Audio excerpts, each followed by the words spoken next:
La sustentabilidad hoy es un vocablo bastante común, usual, pero en realidad no es una palabra que tiene mucho tiempo de existencia. Es el desarrollo que permite la satisfacción de las necesidades de la presente generación sin comprometer la posibilidad de satisfacer las necesidades de las generaciones futuras. Significa, obviamente, una política que, como te decía, atienda las necesidades del presente, y esto implica pensar cómo alcanzar ese desarrollo económico, acceso a los recursos por parte de todos. Eso ya de por sí es un desafío mayúsculo. Y a su vez hacerlo sin deteriorar la base de los recursos que necesitamos para satisfacer esas necesidades presentes y futuras.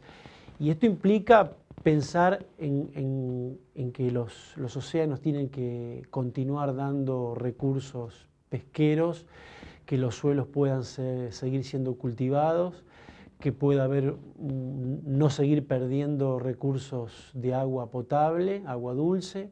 La minería es una actividad extractiva insustentable, o sea, inexorablemente vamos a un agotamiento de todos esos recursos minerales que hoy se están extrayendo del suelo. Lo que hacemos con esos recursos es luego dispersarlos en una infinidad de productos y luego dispersarlos aún más en un mal manejo de los residuos de esos productos.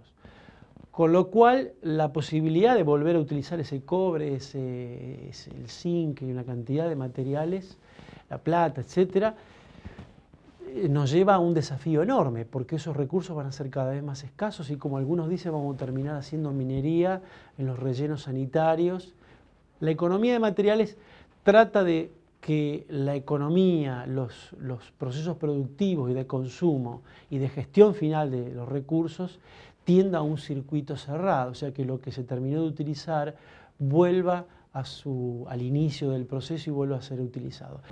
En buena medida las industrias más dinámicas, la industria de la tecnología de la información y la computación, ha comenzado a avanzar mucho en este sentido, y hoy hay compañías que prácticamente reciclan la totalidad de un teléfono celular.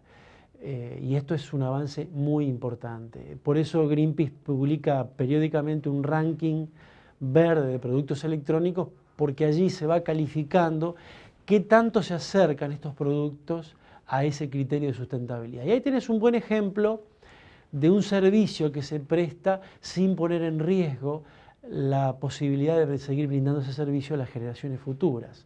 Y eso lo podemos trasladar en la producción de alimentos, la producción de otro tipo de bienes y servicios. La energía hoy, pensemos que el mundo se mueve en un 80% en base a recursos fósiles. Es un recurso no renovable que cada vez está siendo más escaso, es decir, los grandes yacimientos se están agotando, no se prevén grandes descubrimientos que permitan pensar en una nueva era del petróleo. Además, antes que la limitante del acceso al recurso, está la limitante climática. Aún si utilizáramos todo el petróleo y los combustibles fósiles que hoy se conocen que están en los yacimientos en explotación, eso sería una catástrofe ambiental, una catástrofe climática. Bueno, lo que hace falta es una decisión política de avanzar masivamente hacia las energías renovables como el viento, el sol, que son recursos inagotables, muy democráticos, porque más o menos viento y sol hay en todas partes del mundo. Nadie puede apropiarse del viento y del sol, a diferencia del petróleo u otros recursos como el uranio. Entonces, eso va configurando una matriz energética sustentable. Los recursos son renovables en tanto respetemos los límites de la naturaleza. Es decir, la extracción de madera por encima de la tasa de crecimiento de los bosques lleva a que un recurso potencialmente renovable se convierta en un recurso inexistente. Entonces, requiere no solo basar la economía en recursos renovables, sino además respetar los límites de esos recursos. En este momento el planeta, el mundo, sufre una crisis económica fenomenal. y al mismo tiempo estamos enfrentando ya momentos decisivos y límites con respecto al cambio climático. Algo que los economistas ortodoxos comenzaron a visualizar es que la salida de esta crisis, como siempre se piensa en estos momentos, es a través de incentivo de inversiones contracíclicas y de motorizar la economía. Y lo que se puede ver es que lo más sano desde el punto de vista económico y de la sustentabilidad y para enfrentar el cambio climático es generar una especie de New Deal verde y generar una fuerte corriente de inversiones en materia de energías renovables y de eficiencia energética, que es justamente motorizar inversiones no para consumir más, sino para consumir mejor y hacer más perdurable los recursos naturales. ¿Por qué? Porque le hace bien al planeta, digamos, descarbonizamos la economía y al mismo tiempo tiene la enorme capacidad de generar más empleos. Hay estudios que muestran que en Estados Unidos se ha analizado 3 sectores: energías verdes, invertir en el sector petrolero o invertir, como se está haciendo en Argentina, en el incentivo al consumo, las recetas clásicas. Y se puede ver que genera mucho más empleo, a corto plazo incluso, incentivando las energías verdes y un programa amplio de eficiencia energética con mejoras en los edificios, etc. El Estado tiene una responsabilidad enorme en cuanto a definir estrategias, marcos regulatorios, principios rectores, dentro de los cuales las empresas se tienen que manejar. No, el Estado tiene la obligación de incentivar y desincentivar actividades económicas y dentro de ese esquema, dentro de esas reglas de juego, las empresas pueden moverse. El problema es cuando el Estado se retira. Entonces, el Estado tiene un rol mayúsculo dentro del esquema en el cual nos estamos moviendo. Ahora, también esto implica una responsabilidad y especialmente en esta etapa de transición del consumidor que puede influenciar el mercado y puede también influenciar decisiones del Estado. Pensemos que si el consumidor opta por productos a la hora de consumir que vengan garantizados en cuanto a ciertos controles y ciertos criterios de sustentabilidad en su producción, eso obliga a la industria a virar masivamente hacia esos criterios. Los productos son más caros y siempre se pregunta ¿por qué es más caro un producto ecológico?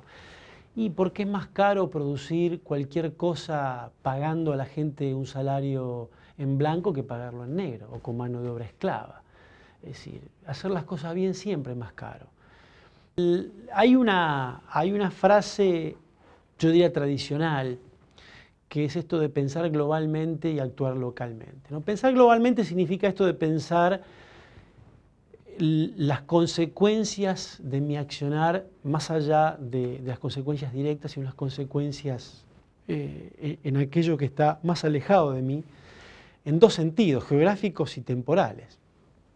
Es decir, lo ecológico puso en discusión esto que hablábamos de la economía, el largo plazo. Para la economía, como decía Keynes, en el largo plazo vamos a estar todos muertos. Y así se sentaron las bases de la economía. La ecología vuelve a poner la discusión de los plazos muy prolongados, no de la gestión de un gobierno o de una década. Pensemos que el cambio climático nos obliga a hablar de siglos. Y así con todos los temas ambientales. Ahora esta frase tiene sus limitantes. Si bien sigue siendo estrictamente cierto, hoy día el problema es mucho más complejo.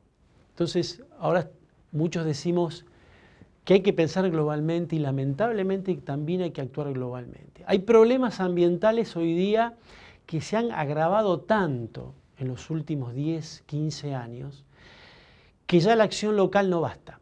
Pensemos en los problemas que han afectado a la atmósfera, tanto como es el cambio climático y como ha sido, por ejemplo, la capa de ozono. Pensemos lo que sucede con el recurso agua y tantos otros problemas que se han hecho claramente globales y los niveles de decisión están a escala global.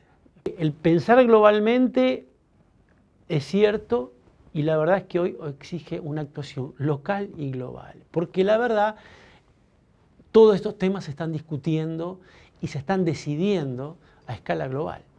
Por eso organizaciones como Greenpeace, que tienen esa capacidad de actuar globalmente, tienen una responsabilidad enorme. Entonces, creo que hay una responsabilidad y un trabajo para hacer para una multiplicidad de iniciativas ciudadanas y de decisiones que se deben tomar en lo local, como es la gestión de los residuos, como es una cantidad de cuestiones que hacen a la gestión de recursos, pero también no podemos dejar el frente global, porque hoy es allí donde se está jugando el futuro del planeta.